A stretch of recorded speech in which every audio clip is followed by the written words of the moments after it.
बिस्मिल्लाहिर्रहमानिर्रहीम। अस्सलाम वालेकुम नाज़रीन, आप यूट्यूब चैनल देख रहे हैं। मैं इमरान खान हूँ। नाज़रीन, पाकिस्तान तहरीक इंसाफ के अंदर से लोगों ने इस बात का गिला किया कि अलीमा खानम के दोनों बेटों की गिरफ्तारी के बाद कोई लायामल नहीं दिया गया।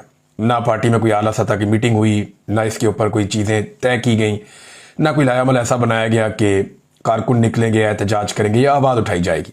वैसे ये मामला ऐसा है जिसपे पाकिस्तान के अंदर और पाकिस्तान के बाहर बैनुल-अक़वामी सतह पर भी आवाज़ उठाई जानी चाहिए। ये तो इमरान खान साहब को दबाने के आखिरी हरबों में से एक है।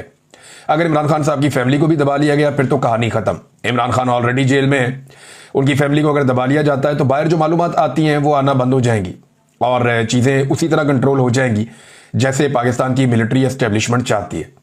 अब ये ओवरसीज पाकिस्तानियों की भी जिम्मेदारी है, वो भी आवाज़ उठाएं। जो पाकिस्तान के अंदर लोग हैं वो भी आवाज़ उठाएं, क्योंकि जो आखिरी आवाज़ें हैं उनको दबाने की कोशिश की जा रही है। इसमें ISF ने लीड ली है और ISF ऑफिशियल पेज के ऊपर ये छपा है कि इमरान खान और उनका खानदान मुज़ामत का निशान बना हुआ है। उनकी बीवी, बहनें, भांजे सब ही इस फाशिस्ट निज़ाम का डटकर मुकाबला कर रहे हैं। कप्तान और उसके खानदान से इज़हार यकजहती के लिए ISF मुल्क भर में एहतजाज का ऐलान करती है और 26 अगस्त बरोज़ मंगल मुल्क भर में कप्तान और उसके खानदान से इज़हार यकजहती के लिए पुरअमन एहतजाज होगा। तो ये 26 तारीख मंगल वाले दिन यानी परसों के लिए ऐलान कर दिया ISF ने। अब देखते हैं कि अदालतों में भी जाना है, किस तरह लोग पहुंचते हैं, क्योंकि ये आवाज़ें अगर अब दब गई ना, अलीमा खानम की आवाज़ भी बंद हो गई तो बाकी आवाज़ें तो ऑलमोस्ट बंद हो ही चुकी हैं। अब ये एक आवाज़ रह गई, अगर ये भी बंद कर दी गई और कुछ आवाज़ें थोड़ी बहुत बाकी हैं उन्हें भी दबा लिया गया तो फिर पाकिस्तान में बोलने वाला कोई नहीं बचेगा। नाज़रीन, सुहेल वड़ाइच साहब ने, असल में ये मामला शुरू होता है माफ़ी से। जो माफ़ी की एक ख्वाहिश है जिसका इजहार सुहेल वड़ाइच के सामने किया गया और फिर सुहेल वड़ाइच साहब ने उसे कॉलम की जीनत बना दिया। अब एक नूरा कुश्ती चल रही है, कभी सुहेल वड़ाइच कुछ कहते हैं, कभी वहां से स्टेटमेंट आता है, कभी मौलवी बीच में बढ़ जाता है। तो ये एक नूरा कुश्ती चल रही है। एक्चुअली ये इशू इतना बड़ा है और इतना प्रॉब्लमेटिक है क्योंकि इसके आलमी सतह पर और पाकिस्तान के अंदर बड़े नताइज हो रहे हैं और बहुत ज्यादा इसके इंप्लीकेशंस हैं। जैसा कि जब आलमी सतह पे जाते हैं फील्ड मार्शल या उनके साथी तो वो ये कहते हैं जी अदालतों में मामला है इमरान खान का, हमारा उससे क्या लेना देना। लेकिन जो सुहेल वड़ाइच ने तस्दीक की कि नहीं, ये माफी मंगवाना चाहते हैं, जब माफी हो जाए तो मामला ठीक हो जाएंगे, इमरान खान बाहर भी आ जाएगा। बाकी लोगों ने भी इससे मिलती जुलती बात बार बार की हुई है। टाउट्स बार बार बोलते रहे हैं, लकीरें निकलवाई जाएंगी, नाक रगड़वाया जाएगा पाकिस्तान तहरीक इंसाफ का और पाकिस्तान तहरीक इंसाफ की लीडरशिप का। तो ये अब आलमी सतह पर वो कुछ और कहते हैं, ये कुछ और छप गया है, तो ये इसके लिए प्रॉब्लम हो गया। अब उस प्रॉब्लम से तवज्जो हटाने के लिए ये एक दूसरा बड़ा इशू उठा दिया गया और वैसे भी उनकी जरूरत थी और डिमांड भी बड़ी सख्त थी कि अलीमा खानम को चुप करवाया जाए, उनके बेटों को उठाया जाए, तो वो उठा लिए गए। अब सुहेल वड़ाइच साहब ने अपना एक वजारती कॉलम भी जंग और जियो की वेबसाइट के ऊपर लगवाया। इसका लिंक भी उन्होंने शेयर किया, ट्वीट किया, उन्होंने बताया जी कि ये लिंक है और ये मेरी वजारती बयान है, मेरा यह वजारती कॉलम है। वो उनकी जियो और जंग की जो वेबसाइट है उसके ऊपर से वो वजारती कॉलम भी हटवा दिया गया।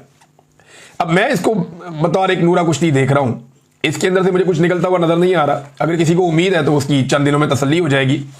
बहरहाल मामला सिर्फ तवज्जो हटाओ मुहिम है और पाकिस्तानियों को अपनी तवज्जो उसी मामले पर रखनी चाहिए कि मिलिट्री एस्टेब्लिशमेंट के जुल्म और बर्बरियत की वजह से पाकिस्तान आज माशी तौर पर, पाकिस्तान आज समाजी तौर पर, पाकिस्तान आज इस्तेहकाम के मामलात में, हर मामले में पाकिस्तान यानी कानूनी तौर पर भी, आईनी तौर पर भी, और दहशतगर्दी के मामलात हैं, अमन के मामलात हैं, इन सारी चीजों में पाकिस्तान नीचे गया है और मिलिट्री एस्टेब्लिशमेंट के मनपसंद गलत फैसलों की वजह से गया है। अब नाज़रीन, बलूचिस्तान से जो खवातीन ताल्लुक रखती हैं जो इस्लामाबाद में मौजूद हैं, उन्हें इस्लामाबाद में बैठे हुए 40 दिन हो गए। ये है रियासत पाकिस्तान, ये मजलूम खवातीन है। किसी का बेटा गायब है, किसी का भाई गायब है, किसी का बाप गायब है, किसी का कोई और रिश्तेदार गायब है, किसी का शौहर गायब है और ये खवातीन सड़कों के ऊपर आकर बैठी हुई है कि जनाब हमें इंसाफ दो। और रियासत के अंदर इतनी जुर्रत नहीं है कि इन निहत्ती और मासूम खवातीन का सामना कर सके या इन्हें बता सके कि आपके प्यारे गए कहां पे, या उन्हें जबरी तौर पे लापता किया है तो रिस्पॉन्सिबल कौन है और किसने किया और क्यों किया। किसी अदालत में उन्हें पेश कर नहीं सकते। जबरी गुमशुदगियां इन्होंने मसाइल का हल समझ ली है। इंतजार हुसैन पंजूथा साहब की आपने हालत देखी थी जब उन्हें जबरी तौर पे लापता किया गया था। मसला क्या था कि वो इमरान खान साहब से मिलते थे, इंफॉर्मेशन बाहर आ जाती थी। उन दिनों में गंडापुर साहब को भी सूट नहीं कर रहे थे इंतजार हुसैन पंजूथा साहब, और जिस वक्त उन्होंने मालूमात देनी थी और जाकर मिलना था उन्हें उस वक्त जबरी तौर पे लापता कर दिया गया। और उसके बाद काफी दिन गुजर गए, जब वो मंजिल आम पे आए तो उनकी हालत आपको याद है, बाकी लोगों की भी। तो जबरी गुमशुदगी का कोई जवाब नहीं है। या वकला को किया गया, सहाफियों को किया गया, शायरों को जबरी तौर पे लापता किया गया। अहमद फरहाद साहब का वाकया आपको याद होगा, कितना जुल्म उनके ऊपर किया गया। तो ये खवातीन 40 रोज हो गए वहां बैठी हुई। अब कल ही का स्टेटमेंट है जस्टिस अतर मिनुल्लाह साहब का, सुप्रीम कोर्ट ऑफ पाकिस्तान के जज हैं। वो खुद इस बात पे जोर दे रहे हैं कि आजाद अदलिया और आजाद जजेस की जरूरत है हमें पाकिस्तान में। ना पाकिस्तान में आजाद अदलिया है, ना पाकिस्तान में आजाद जजेस हैं।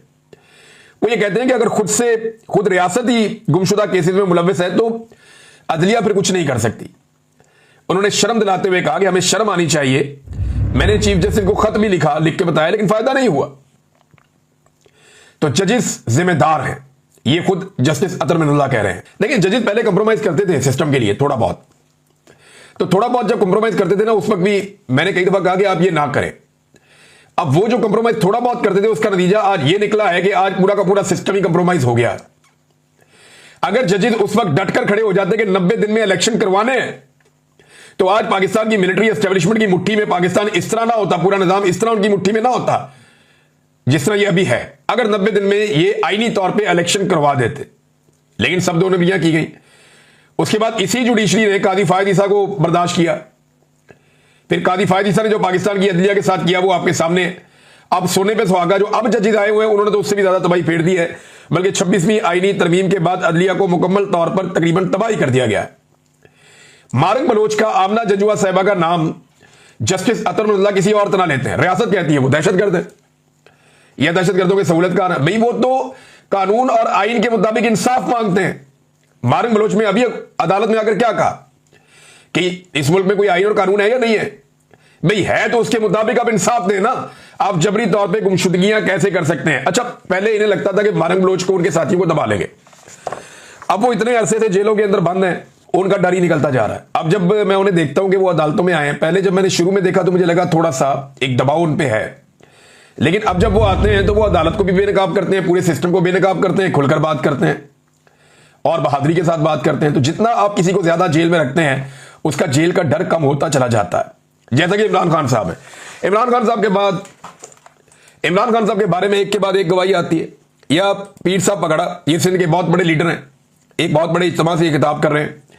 तो पीर पगाड़ा इमरान खान के बारे में क्या कहते हैं, जरा ये आप सुने कि उनके बारे में इमरान खान चोर है या नहीं है। ये पीर पगाड़ा साहब की बात आप सुने। इमरान खान को सब चोर कहते हैं, चलो ठीक है, चोर है ना। क्या किया है तोशाखाना में?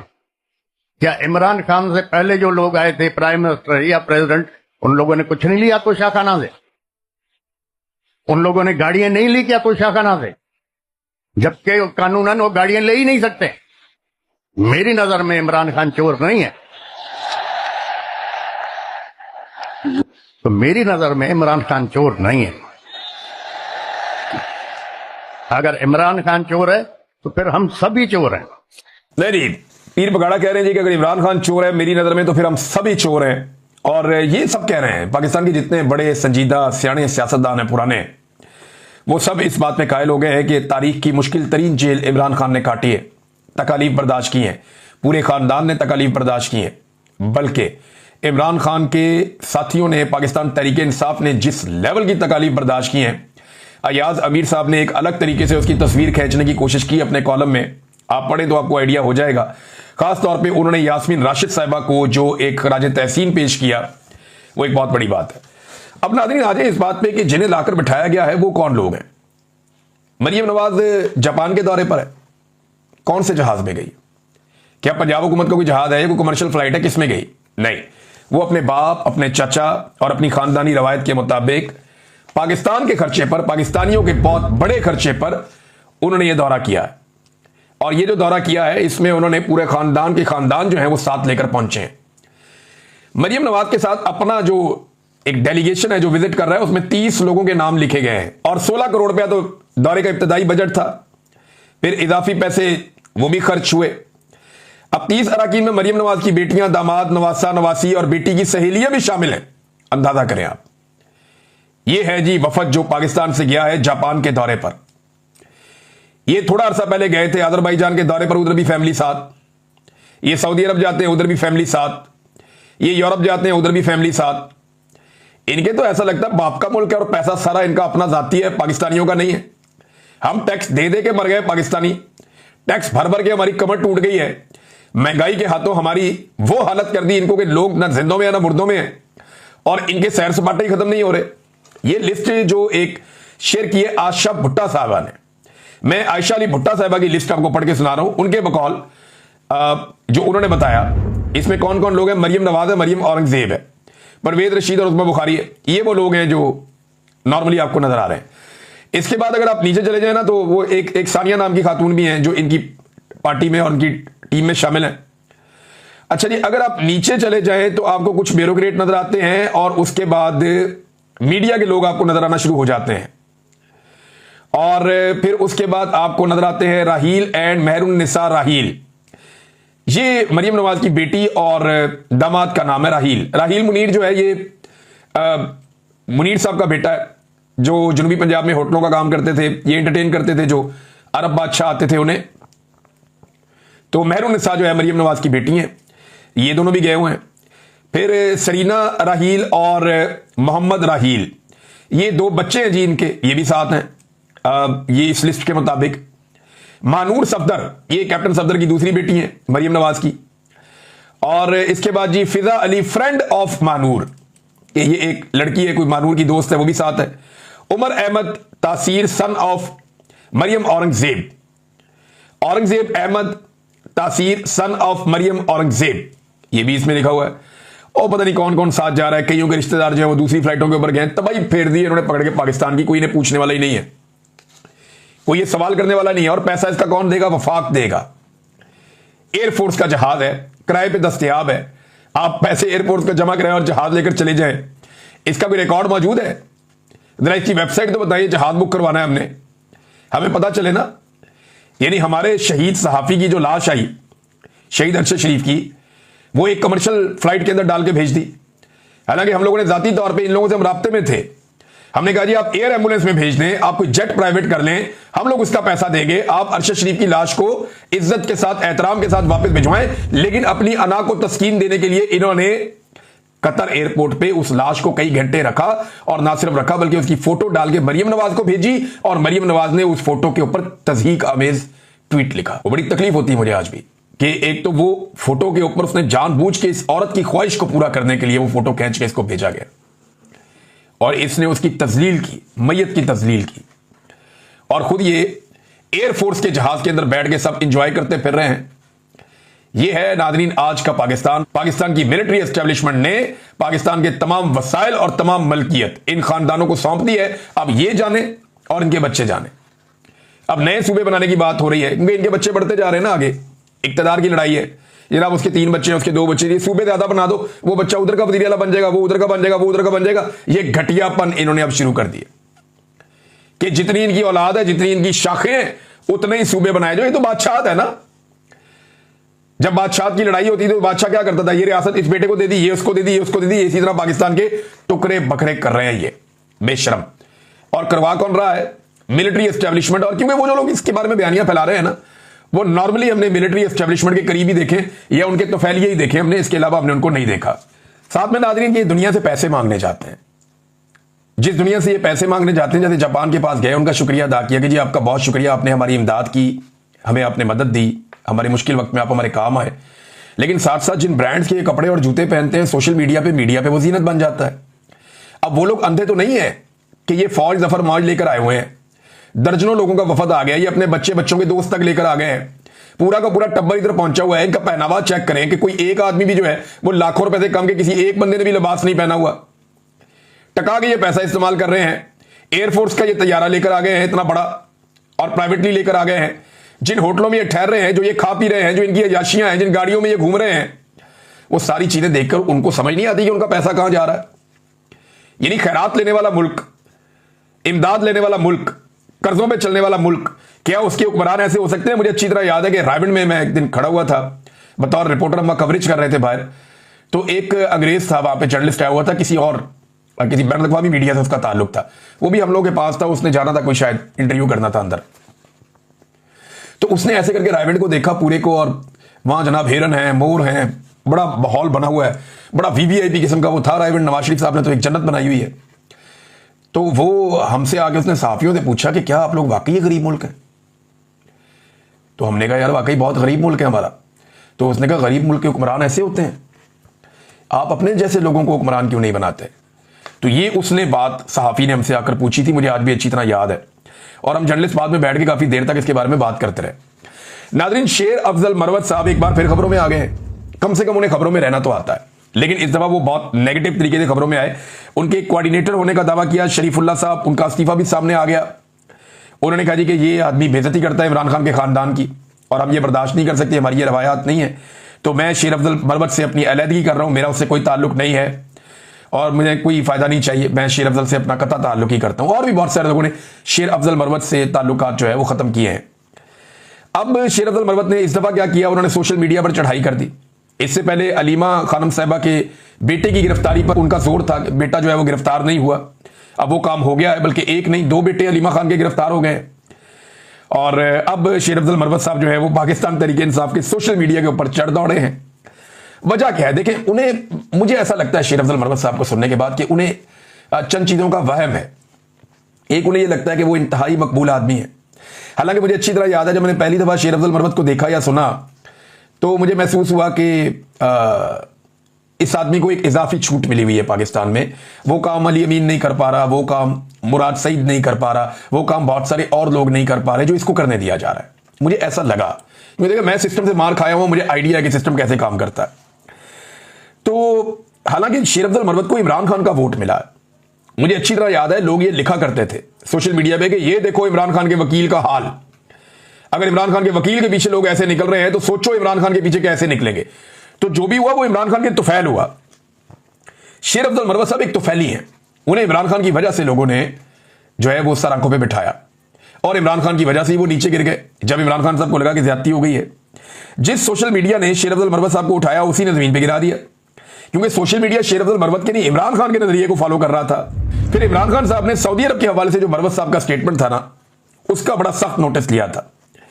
और वजह कुछ पाकिस्तान तहरीक इंसाफ के अंदर के सोर्सेज ये क्लेम करते हैं कि शेर अफजल मरवत का वो स्टेटमेंट उस वक्त पाकिस्तान की एस्टेब्लिशमेंट को सूट करता था और इसलिए शेर अफजल मरवत साहब ने वो स्टेटमेंट दिया। तो इमरान खान साहब शदीद गुस्से में आए और फिर इमरान खान साहब ने शेर अफजल मरवत साहब को पार्टी से निकालने का फैसला कर लिया। हर वो शख्स जो इस वक्त एस्टेब्लिशमेंट के लिए मुश्किल बना हुआ है ना, या एस्टेब्लिशमेंट के लिए एक चैलेंज बना हुआ है, हर उस शख्स के ऊपर शेर अफजल मरवत साहब अभी आजकल अटैक करते हैं।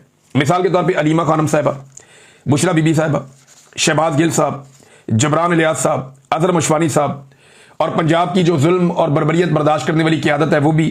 फिर जुबैर अली खान साहब एक बड़े अच्छे सहाफ़ी हैं, वो बड़े ज़ेरे अताब हैं, पाकिस्तान में नहीं रह पा रहे, वो भी एग्जाइल में हैं, उनको भी निशाना बनाया गया शेर अफजल मरवत साहब की जानिब से। और बहुत सारे ऐसे दीगर सहाफ़ी और एक्टिविस्ट हैं जो इस वक्त एस्टेब्लिशमेंट के लिए मुश्किलात पैदा कर रहे हैं।